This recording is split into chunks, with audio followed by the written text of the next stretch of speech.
नमस्कार, बड़ी खबर बड़ी बहस देख रहे हैं आप। मैं हूं आपके साथ सृष्टि सिंह। मध्य प्रदेश में एक बार फिर आपातकाल की 50वीं बरसी को लेकर सियासत तेज हो गई है। कांग्रेस और भाजपा आमने सामने है। कांग्रेस कल से संविधान सत्याग्रह की शुरुआत कर रही है। पूरे प्रदेश में सामूहिक भोज, डोर टू डोर संपर्क और ग्वालियर में सामूहिक उपवास का आयोजन होगा। भोपाल में जीतू पटवारी मौजूद रहेंगे। वहीं भाजपा कल यानी 25 जून को संविधान हत्या दिवस के रूप में मनाएगी। हर जिले में प्रदर्शनियां लगेंगी। वहीं मीजबंदियों का सम्मान होगा और लोकतंत्र सेनानी अपने संस्मरण सुनाएंगे।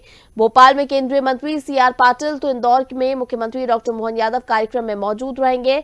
इसी बीच ग्वालियर हाईकोर्ट में बाबा साहेब अम्बेडकर की प्रतिमा स्थापना को लेकर विवाद गहराता जा रहा है। कांग्रेस ने इसे संविधान का अपमान बताया और प्रदेश व्यापी आंदोलन का ऐलान किया है। तो कुल मिलाकर अब बरसी पर आपातकाल बना है सियासत का नया अखाड़ा। आज इसी पर चर्चा करेंगे, लेकिन इस पर क्या कुछ पीसी शर्मा का बयान आया है, पहले आपको सुनवा देते हैं।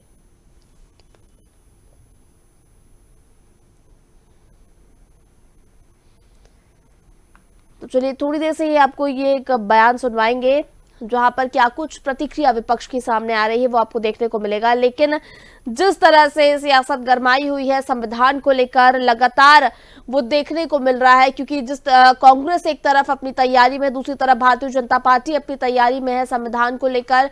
भारतीय जनता पार्टी आपातकाल को लेकर कल यानी 50वीं बरसी पर संविधान हत्या दिवस के रूप में मना रही है। भारतीय जनता पार्टी का ये कहना है कि इंदिरा गांधी ने आपातकाल लगाकर संविधान का अपमान किया था, संविधान की हत्या की थी। वही कांग्रेस संविधान सत्याग्रह की शुरुआत कर रही है, कर चुकी है हम कह सकते हैं, क्योंकि जिस तरह से कांग्रेस अपने अभियान को तेज कर रही है और सत्याग्रह यानी संविधान सत्याग्रह की शुरुआत कांग्रेस कर रही है। कल उपवास मनाया जाएगा, ग्वालियर में ये उपवास रखा जाएगा और बाबा साहेब अम्बेडकर की मूर्ति हाईकोर्ट में लगाने को लेकर ये विवाद है, जिस पर विपक्ष ने लगातार सवाल खड़े किए हैं। और सवाल खड़ा करने के बाद कांग्रेस का ऐसा कहना है कि ना बाबा साहेब अम्बेडकर का सम्मान कर रही है भारतीय जनता पार्टी और ना ही संविधान का। वहीं दूसरी ओर भारतीय जनता पार्टी का कहना है कि संविधान की हत्या कांग्रेस पार्टी ने की थी और इसकी तस्वीर आपातकाल में ही देखने को मिली थी। इसको लेकर सियासत गरमाई हुई है, सियासत तेज है और दोनों में ही आरोप प्रत्यारोप का दौर जारी है।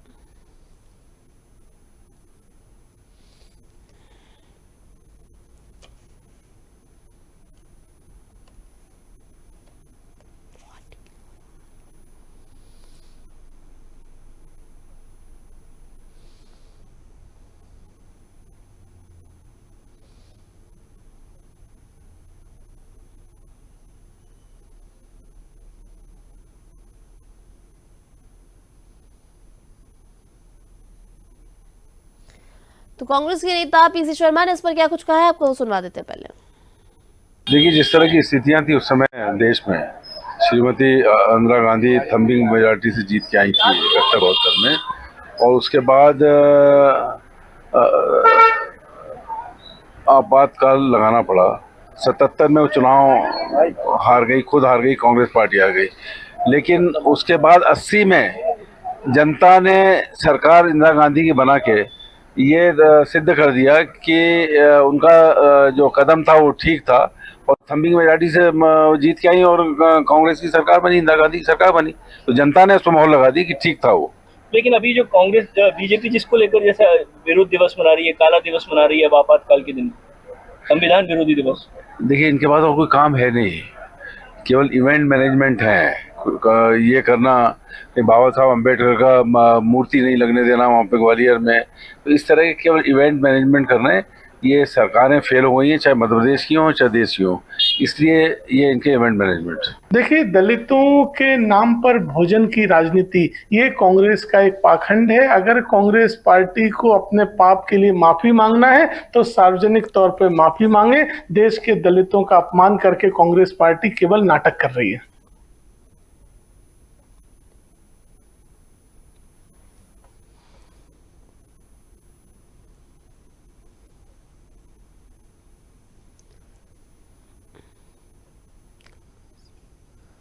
तो बिल्कुल आपने सुना क्या कुछ कहा है सत्ता पक्ष ने और विपक्ष ने, दोनों की अपनी प्रतिक्रिया है संविधान को लेकर। और ये संविधान की सियासत मध्य प्रदेश में देखने को मिल रही है, तूल पकड़ती जा रही है ये सियासत। तो बिल्कुल संविधान को लेकर दोनों के बीच आरोप प्रत्यारोप का दौर जारी है। चलिए इसी पर हमारे साथ चर्चा के लिए गेस्ट जुड़ गए हैं। बीजेपी से हमारे साथ शिवम शुक्ला जुड़े हुए हैं, कांग्रेस से हमारे साथ अंबिका शर्मा जुड़े हुए हैं, वहीं हमारे साथ वरिष्ठ पत्रकार खिलावन चंद्राकर जी जुड़े हुए हैं। सबसे पहले शिवम जी, मैं आपके पास आऊंगी, आपसे जानूंगी जिस तरह से आप लोग संविधान हत्या दिवस मना रहे हैं, दूसरी तरफ कांग्रेस पार्टी संविधान सत्याग्रह मना रही है। शिवम जी।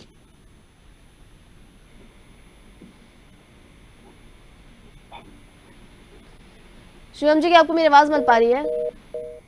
चलिए, शिवम जी से हमारा संपर्क नहीं हो पाया। तब तक अंबिका जी मैं आपके पास आऊंगी। देखिए, आप लोग संविधान सत्याग्रह मनाने की बात कर रहे हैं, संविधान सत्याग्रह आपका शुरू भी हो चुका है। वही अगर हम बात करें भारतीय जनता पार्टी की, तो वो संविधान हत्या दिवस मना रही है। देखिए, भारतीय जनता पार्टी के पास कोई काम रह नहीं गया है। ये सरकार में है, केवल और केवल इसी प्रकार के इवेंट करते रहते हैं और जनता को भ्रमित करते रहते हैं।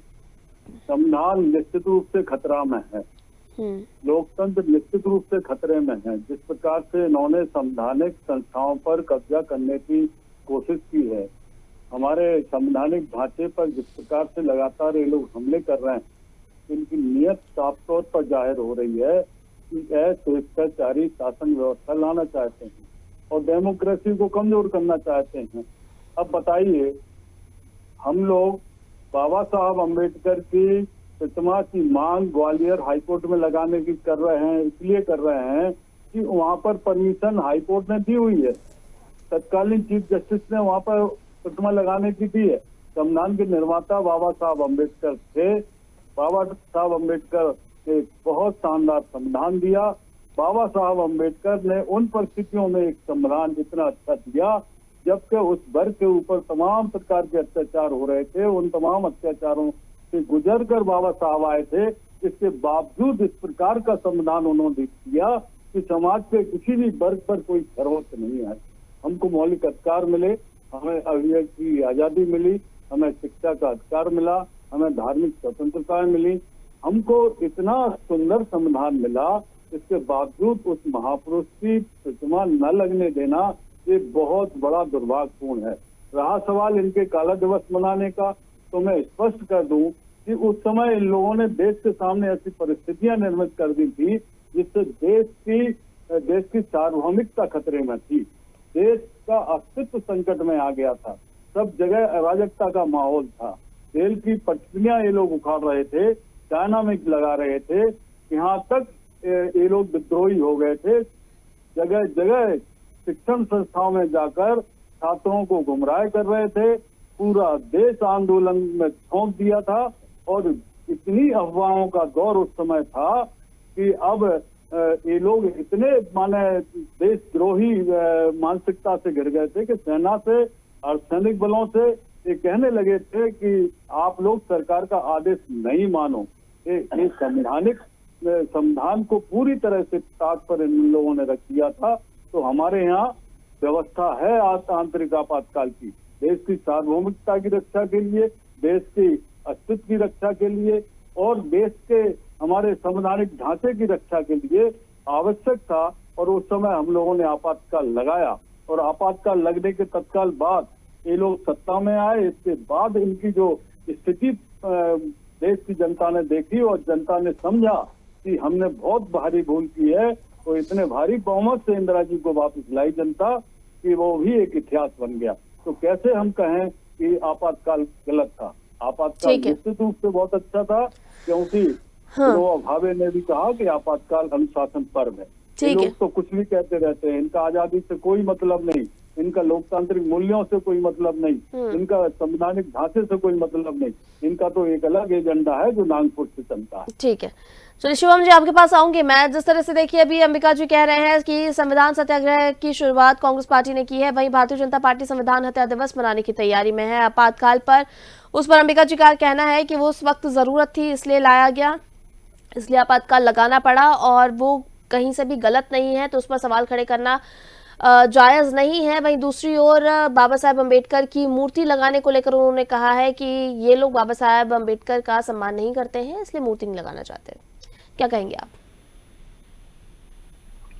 देखिए, सबसे महत्वपूर्ण चीज यह है कि एक और तो कांग्रेस पार्टी के तमाम नेतागण आपातकाल को लेकर के माफी मांगते हुए फिरते हैं, चाहे वह स्वयं राहुल गांधी हो, उनके पूर्वज भी लगातार इस विषय को लेकर के कहीं न कहीं शर्मिंदगी को अपनी व्यक्त कर चुके हैं और पूरा देश इस पूरे एक अध्याय को काले अध्याय के रूप में देखने का काम करता है। वहीं कांग्रेस पार्टी आज भी मुखरता के साथ उसको अनुशासन पर्व बता रही है, उसमें कोई बुराई नजर नहीं आ रही। तो यह तो साफ दिखा रहा है कि कांग्रेस पार्टी मूलतः संविधान विरोधी है। दोबारा सत्ता में आने के बाद भी इनके द्वारा आपातकाल लगाया जाएगा और दोबारा इसी मानसिकता, इसी सोच के साथ जिस बाबा साहब की यह लोग बात करते हैं, उन्हीं के संविधान को तार तार करते हुए, उसी को शिथिल करते हुए आपातकाल लगा करके शासन किया जाएगा। और वैसे भी इन्होंने संविधान का कभी सम्मान किया नहीं। संवैधानिक व्यवस्था से ऊपर जाते हुए प्राइम मिनिस्टर के लिए एडवाइजरी काउंसिल बना दी। इस देश का जो सर्वोच्च निर्वाचित पद है उससे ऊपर भी एक समिति बना दी गई और उसको अधिकार दे दिए गए और प्रधानमंत्री पद की गरिमा, वो जो संवैधानिक पद है, जो इस देश के संविधान और इस लाखों करोड़ों इस देश की जो आबादी है उसके मार्फत चुन करके आता है, उसको दरकिनार करके इन लोगों ने लगातार लोकतांत्रिक मर्यादाओं को तार करने का काम किया है। संविधान में तकरीबन 100 से ज्यादा बार छेड़छाड़ की। हमने देखा कि आपातकाल के दौरान तो एक ऐसा संविधान संशोधन किया गया जिसको मिनी कॉन्स्टिट्यूशन कहा गया। बाबा साहब के संविधान की आत्मा, जिसको प्रियम्बल कहा जाता है, उस तक में छेड़छाड़ करने का षड्यंत्र कांग्रेस पार्टी ने किया है। तो लोगों का चरित्र जो है वो मूलतः संविधान का विरोध का है। संविधान के विरोध की ये लोग राजनीति करते हैं। और आज आप देखिए किस स्तर तक उनके संविधान की जो व्यवस्था है कि किसी भी प्रकार का कोई वर्गीकरण नहीं किया जाएगा, किसी भी प्रकार का कोई समाज में वैमनस्य और इस प्रकार से एक दूसरे से नकारात्मक सोच नहीं रखी जाएगी। तो एक न्यायालयीन विषय को, जो कहीं ना कहीं जुडिशरी का इंटरवेंशन, जुडिशरी का डिस्क्रिप्शन है, उस विषय का भी पॉलिटिसाइजेशन, राजनीतिकरण करने का काम कांग्रेस पार्टी कर रही है। तो यह साफ तौर पर दिखाता है कि कांग्रेस की जो सोच है, कांग्रेस की जो मानसिकता है, वो बहुत निकृष्ट दर्जे की है। यह लोग आज भी उसी अलोकतांत्रिक व्यवस्था को मानते हुए चले आ रहे हैं, उसी व्यवस्था में इनका विश्वास है और दोबारा अगर कभी इनको सत्ता में आने का अवसर मिला तब भी यह लोग उसी एक अपनी मानसिकता और मनोवृत्ति को लेकर के आगे बढ़ेंगे। जबकि वास्तविकता यह थी कि आपातकाल के दौरान हमने देखा कि नागरिक सुरक्षा को समाप्त कर दिया गया, जो एक सिविल लिबर्टी थी उसको पूरी तरीके से समाप्त कर दिया गया और इसके साथ ही साथ इस देश के जो मौलिक अधिकार थे उनको भी कहीं ना कहीं कांग्रेस पार्टी ने कर्टेल डाउन किया। और लगातार हमने देखा था कि किस प्रकार से पुरुषों की नसबंदी की गई, टेलीविजन और मीडिया पर सेंसरशिप लगाई गई। इसके साथ ही साथ हम लगातार देख रहे थे झुग्गी बस्ती के लोगों को प्रताड़ित किया गया। तो कांग्रेस पार्टी तो इसी प्रकार से लोकतांत्रिक रूप से काम करती। इतने सारे विपक्षी नेताओं को इन्होंने जेल की सलाखों के पीछे डाल दिया, कई सारे लोग उन यातनाओं के परिणाम स्वरूप दिवंगत हो गए। उन तमाम लोगों के प्रति भी आज माफी मांगने के लिए, उनके प्रति श्रद्धा व्यक्त करने की बजाय कांग्रेस पार्टी आज इस प्रकार की बात कह रही है कि वह तो अनुशासन पर्व था और उसमें कोई बुराई नहीं थी। यह कांग्रेस की सोच है। मुझे तो लगता है इस वीडियो क्लिपिंग को हम इस डिबेट के बाद लेकर के ट्वीट करेंगे और कांग्रेस के भी नेतृत्व से मांग करेंगे कि आपके आधिकारिक प्रवक्ता टीवी पर बैठ करके आपातकाल का मुखर रूप से समर्थन कर रहे हैं। यह तो वही कांग्रेस की सोच है और कांग्रेस के इसमें प्रदेश नेतृत्व को जवाब देना चाहिए कि क्या उनकी ओर से ऐसी कोई आधिकारिक लाइन है। उनके राष्ट्रीय नेतृत्व का यह विचार है कि आपातकाल तो वास्तव में अनुशासन पर्व था। जी, आपातकाल का जिक्र कर रहे हैं और तमाम जो आप बात कर रहे हैं शिवम जी संविधान को लेकर, लेकिन कांग्रेस पार्टी बार बार आरोप लगा रही है। अभी देखिए अंबिका जी भी ये कह रहे थे कि संविधान इनके हाथों में खतरे में है और जिस तरह से कल पूर्व मुख्यमंत्री दिग्विजय सिंह की हम बात करें तो उन्होंने भी बयान दिया था और उन्होंने कहा था कि देखिए संविधान खतरे में है और संविधान के साथ ही उन्होंने कहा था कि देश की आज़ादी में भी इनका कोई लेना देना नहीं था, ना ही संविधान से इनका कोई लेना देना है, ये लोग सिर्फ इवेंट कर रहे हैं। शिवम जी देखिए, सब पूरी चीज मैंने आपको बताई। बाबा साहब को चुनाव हराने का षड्यंत्र किसने किया? कांग्रेस पार्टी ने किया। उनके पंच तीर्थों का विकास कार्य किसने नहीं होने दिया? कांग्रेस पार्टी ने नहीं किया। और इसके साथ ही साथ उनके संविधान को, बाबा साहब की सोच तक को समाप्त करने का षड्यंत्र कांग्रेस पार्टी ने किया। दलितों, पिछड़ों को लगातार दमनकारी राजनीति के माध्यम से उसका राजनीतिक और लोकतांत्रिक जो भागीदारी है उसको सुनिश्चित नहीं होने दिया। और सबसे महत्वपूर्ण चीज यह है कि आज यह न्यायालय का विषय है। देखिए, जुडिशरी में कुछ इस प्रकार का नहीं चलता है। न्यायालय का जो क्षेत्राधिकार है, न्यायालय का जो परिसर है, वह पूरी तरीके से जो भी संबंधित न्यायालय है उसके अधिकार क्षेत्र का विषय है और वह इस पर निर्णय लेती है। देखिए, सरकार इसमें लगने देने नहीं लगने देने का प्रश्न ही उत्पन्न नहीं होता। सरकार की मंशा और मनोवृत्ति तो तब सामने आती है जब इसमें कहीं सरकार का कोई इंटरवेंशन होता। तो स्वाभाविक तौर पर कांग्रेस को अपने क्रियाकलाप को इस प्रकार वैन्यमत बढ़ाने के लिए, वर्ग संघर्ष की स्थिति उत्पन्न करने के लिए माफी मांगनी चाहिए। और सबसे अव्वल बात यह है कि बाबा साहब की मूर्ति से ज्यादा महत्वपूर्ण है उस संवैधानिक व्यवस्था जिसकी रचना में बाबा साहब एक मजबूत हस्ताक्षर थे, उसका सम्मान किया जाना। और कांग्रेस पार्टी ने कभी उनके विचारों का सम्मान नहीं किया आज मूर्ति लगा करके सिर्फ और सिर्फ वोटों की राजनीति करना चाह रही है। ठीक है, चलिए हमारे साथ हमारे संवाददाता और सहयोगी विवेक सिंह जी भी जुड़े हुए हैं। विवेक जी, आपसे जानूं कि मैं देखिए दोनों तरफ की बातें सामने आ रही हैं। एक तरफ अंबिका जी से जब हम चर्चा कर रहे हैं तो संविधान सत्याग्रह की बात कर रहे हैं और कह रहे हैं कि देखिए इनके हाथों में संविधान खतरे में है। दूसरी तरफ जब हम शिवम जी से बात कर रहे हैं और भारतीय जनता पार्टी के तमाम बयानों को देखें तो उन्होंने कहा है कि सबसे ज्यादा अपमान कांग्रेस पार्टी ने किया है संविधान का। आप कैसे देखते हैं, क्योंकि कल का दिन काफी महत्वपूर्ण है? और देखिए दोनों ही राजनीतिक पार्टियां एक दूसरे पर आरोप प्रत्यारोप लगाती रहती हैं और मुद्दा कोई भी हो, जिस तरीके से भारतीय जनता पार्टी 25 जून को संविधान हत्या दिवस मनाने जा रही है, तो वहीं ग्वालियर में जैसा आपने जिक्र किया है कि कांग्रेस का उपवास का कार्यक्रम है। लेकिन अभी मैं शिवम जी की बात सुन रहा था, शिवम जी ने एक बात सही कही है कि सरकार का मुद्दा नहीं है जो ग्वालियर हाईकोर्ट में बाबा साहब की प्रतिमा लगनी है, वह दरअसल न्यायालयीन मामला है। और मुख्यमंत्री डॉक्टर मोहन यादव का भी बयान सामने आया था और उन्होंने कहा था कि हाई कोर्ट इस मामले में जो भी निर्णय लेगा सरकार उसके समर्थन में रहेगी, क्योंकि यह हाई कोर्ट का मामला है और हाई कोर्ट के जो चीफ जस्टिस हैं वह जो भी निर्णय लेंगे, क्योंकि उनके मामले में अभी विचार होना है और उनके पास यह मामला विचाराधीन है। लेकिन कांग्रेस इस मामले में राजनीति कर रही है, तो ऐसे में निश्चित रूप से अब हम संविधान हत्या दिवस की बात करें तो कांग्रेस को एक बात पहले जरूर समझनी होगी। इस मामले को लेकर कांग्रेस के जो पूर्व राष्ट्रीय अध्यक्ष हैं और वर्तमान में लोकसभा में नेता प्रतिपक्ष राहुल गांधी, वही भी इस बात का जिक्र कर चुके हैं कि उस समय जो इमरजेंसी लगाई गई थी वो एक गलती थी। तो कांग्रेस के नेता अगर इस बात का समर्थन कर रहे हैं कि इमरजेंसी सही थी, तो कांग्रेस के नेताओं को यह भी बताना होगा कि आखिर क्यों सही थी और क्या उस समय न्याय किया गया था और भारतीय जनता पार्टी को आखिर क्यों संविधान हत्या दिवस मनाने की जरूरत पड़ी। लगातार भारतीय जनता पार्टी संविधान हत्या दिवस मनाती आई है, लेकिन अब 50 साल पूरे होने पर विशेष कार्यक्रमों के आयोजन किए जा रहे हैं, तो इसके माध्यम से प्रदर्शनी भी लगाई जा रही है भारतीय जनता पार्टी की तरफ से। तो अब कांग्रेस ने उसकी काट खोजी है, यानी कि उपवास, ग्वालियर में उपवास, क्योंकि बाबा भीमराव अंबेडकर वह संविधान के निर्माता हैं और बात भी संविधान की हो रही है। तो एक तरफ उनके प्रतिमा स्थापना को लेकर है, तो दूसरी तरफ भारतीय जनता पार्टी संविधान हत्या दिवस मनाकर कांग्रेस पर निशाना साध रही है कि इंदिरा गांधी के समय संविधान को खतरे में डाला गया था और हत्या की गई थी, यानी कि इमरजेंसी लगाकर। तो अब आरोप प्रत्यारोप है, लेकिन कांग्रेस को जरूर इस बात का जवाब देना होगा कि राहुल गांधी जब गलती मान चुके हैं तो कांग्रेस के नेता क्यों आखिर इस बात का समर्थन कर रहे हैं कि इमरजेंसी सही थी। जी ठीक है, अंबिका जी आपसे कमेंट लूंगी मैं। देखिए दो बातें जो सामने आई हैं वो ये है कि देखिए एक तो न्यायालय का विषय है जो आप लोग मुद्दा लेके आगे उतर रहे हैं, यानी संविधान सत्याग्रह का जो आप मना रहे हैं, संविधान सत्याग्रह को लेकर आप लोग सड़कों पर उतर रहे हैं और ग्वालियर में आप लोग का उपवास का भी कार्यक्रम है, तमाम चीजें ठीक है। लेकिन देखिए जो मूर्ति की आप लोग बात कर रहे हैं वो न्यायालय का विषय है, ये बात स्पष्ट हुई है। विवेक जी ने भी जिस तरह से जिक्र किया, शिवम जी ने भी जिक्र किया। और दूसरी चीज ये है कि जब राहुल गांधी मान चुके तो आप लोग क्यों नहीं मान रहे कि गलती थी आपातकाल लगाना? देखिए सदस्य जी, सबसे पहले हम आपको स्पष्ट कर दें कि एक तय हो गया था कि हाईकोर्ट परिसर में मूर्ति लगना है और तत्कालीन चीफ जस्टिस सेन साहब भी इस पर फाइनल व्यवस्था दे गए थे। इसके बाद वो प्रक्रिया शुरू हो गई थी। तो जिन लोगों ने व्यवधान पैदा किया वो सब भारतीय जनता पार्टी के लोग हैं। पहले तो ये समझना चाहिए कि भारतीय जनता पार्टी के लोग आखिर क्यों बाबा साहब से इतनी नफरत करते हैं। अभी हाल में ही इनके गृह मंत्री जी ने जिस प्रकार से हाउस में बाबा साहब अम्बेडकर का मखौल उड़ाया और इसके बाद कांग्रेस पार्टी ने इसको बड़ी गंभीरता से लिया, क्योंकि इस देश की जो आत्मा है वो है संविधान। इस देश जो देश चल रहा है वो संविधान से चल रहा है और संविधान की रचना की है बाबा साहब अम्बेडकर ने। तो बाबा साहब का स्थान एक शीर्ष स्थान है। किसी भी स्थिति में बाबा साहब अम्बेडकर पर हमला हम लोग बर्दाश्त नहीं करेंगे, क्योंकि हम संवैधानिक मूल्यों में विश्वास रखते हैं, हम लोकतांत्रिक मूल्यों में विश्वास रखते हैं, हम सार्वजनिक जीवन में शुद्धता और स्वच्छता के पक्षधर हैं। आपको पता होगा कि पिछले कुछ वर्षों में सुप्रीम कोर्ट के कुछ जजों ने प्रेस के सामने अपनी अपनी पीड़ा व्यक्त की थी और ये कहा था कि हम लोगों पर बहुत ज्यादा सरकार का दबाव रहता है। ये दुर्भाग्यपूर्ण परिस्थितियां भी देश को देखने को मिली। तो इसलिए हम सब लोग इस बात पर बिल्कुल पूरी तरह से विश्वास के साथ कह सकते हैं कि संविधान खतरे में।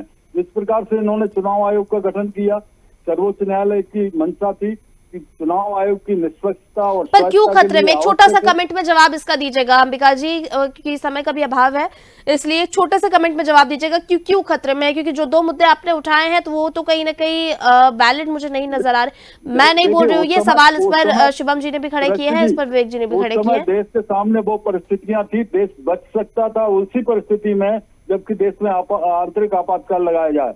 इस प्रकार से ये लोग उपद्रव कर रहे थे, देश की संपत्ति को नष्ट कर रहे थे, रेलवे लाइनें उखाड़ रहे थे, डायनामाइट लगा रहे थे।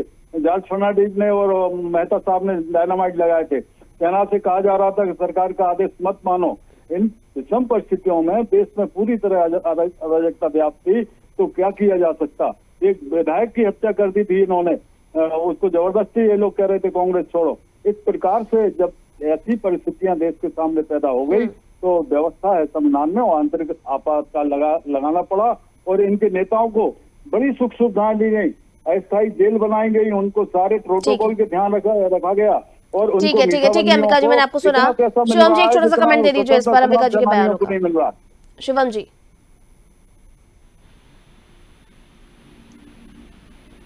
शिवम जी आपने तमाम बातों को सुना, अंबिका जी के एक छोटा सा कमेंट में जवाब दे दीजिए।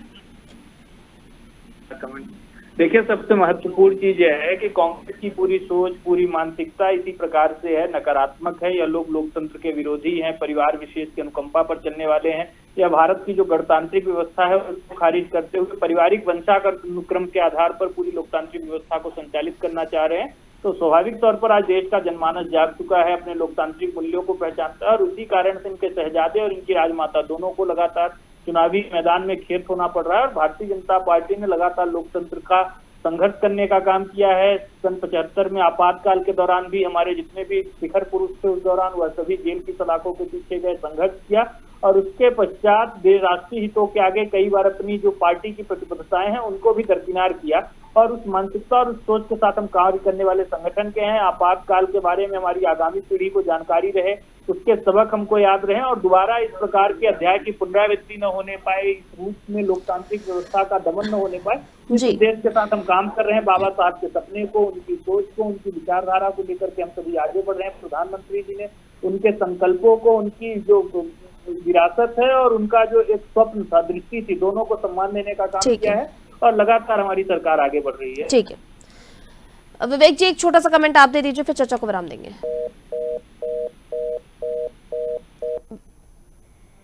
तो चलिए, हमारा संपर्क नहीं हो पा रहा है विवेक जी की आपको मेरी आवाज मिल रही है? जी जी जी जी विवेक जी, छोटा सा कमेंट आपसे चाहूंगी, उसका चर्चा को विराम देंगे।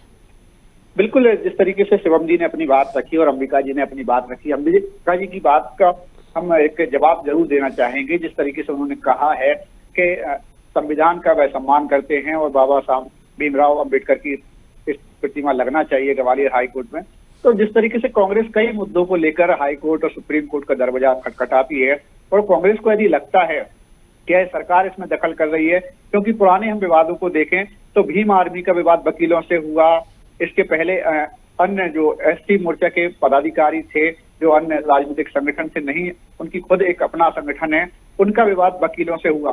तो इसमें भारतीय जनता पार्टी की अगर सरकार को वह दोष देते हैं तो कोर्ट का दरवाजा खुला है, क्योंकि संविधान के निर्माता भीमराव अंबेडकर की प्रतिमा स्थापना का मामला है और निश्चित रूप से स्थापना उनकी होनी चाहिए। लेकिन न्यायालय का मामला है, तो अगर कांग्रेस को लगता है इस मामले में तो कोर्ट का दरवाजा भी कांग्रेस को खटखटाना चाहिए। और कांग्रेस के साथ भी भारतीय जनता पार्टी को भी देखना होगा कि भारतीय जनता पार्टी के भी नेता कांग्रेस के साथ इस बात का समर्थन करें, जबकि वकील अगर उस बात का विरोध कर रहे हैं और क्या कारण है, तो सरकार को इसमें दखल जरूर देना चाहिए कि क्या कुछ विवाद की स्थितियां वहां पर हैं। सरकार भारतीय जनता पार्टी की तो हल भी भारतीय जनता पार्टी की सरकार को ही निकालना होगा और बाबा भीमराव अंबेडकर की जो प्रतिमा का विवाद है उसको हल करना होगा। अब भाई कोर्ट के माध्यम से होना होगा, तो कोर्ट में भी दोनों ही पार्टियों को दरवाजा खटखटाना चाहिए और कोर्ट से मांग करना चाहिए कि जो विवाद है उसको जल्द से जल्द निपटाया जा सके। कांग्रेस उपवाद कर रही है तो भारतीय जनता पार्टी को भी एक कदम आगे बढ़कर कोर्ट में पहुंचना चाहिए और इस विवाद को हल कराने की मांग करना चाहिए। जी बिल्कुल विवेक जी, इस तरह से सियासत गरमाई हुई है। हम यही उम्मीद कर रहे हैं कि जल्द से जल्द इसका समाधान हो सके। और ये जो स्थिति है, क्योंकि कल का दिन काफी महत्वपूर्ण है, दोनों ही दलों की अपनी अपनी तैयारी है कल के दिन को लेकर। देखने वाली बात होगी क्या कुछ तस्वीरें सामने आती है। फिलहाल चर्चा को ही विराम देंगे। हमारे सभी गेस्ट के साथ जुड़ने के लिए बहुत धन्यवाद। शिवम जी आपको बहुत धन्यवाद, विवेक जी आपको बहुत धन्यवाद, अंबिका जी आपका भी बहुत धन्यवाद हमारे साथ जुड़ने के लिए। तो एक तरफ भारतीय जनता पार्टी कल संविधान हत्या दिवस मना रही है, आपातकाल को लेकर संविधान हत्या दिवस मना रही है। दूसरी तरफ संविधान सत्याग्रह को लेकर कांग्रेस मैदान पर उतरी है। देखने वाली बात होगी क्या कुछ तस्वीरें सामने आती है, क्योंकि कल का दिन मध्य प्रदेश की जनता के लिए काफी महत्वपूर्ण है। दोनों ही दल संविधान को लेकर अपने अपने दावे कर रहे हैं, लेकिन कितने सकारात्मक हैं इनके दावे और क्या कुछ इनके प्रयास होने वाले हैं, ये देखने वाली बात होगी। फिलहाल बड़ी खबर बड़ी बहस में इतना ही। मुझे दीजिए इजाजत, आप देखते रहिए जीएनएन। नमस्कार।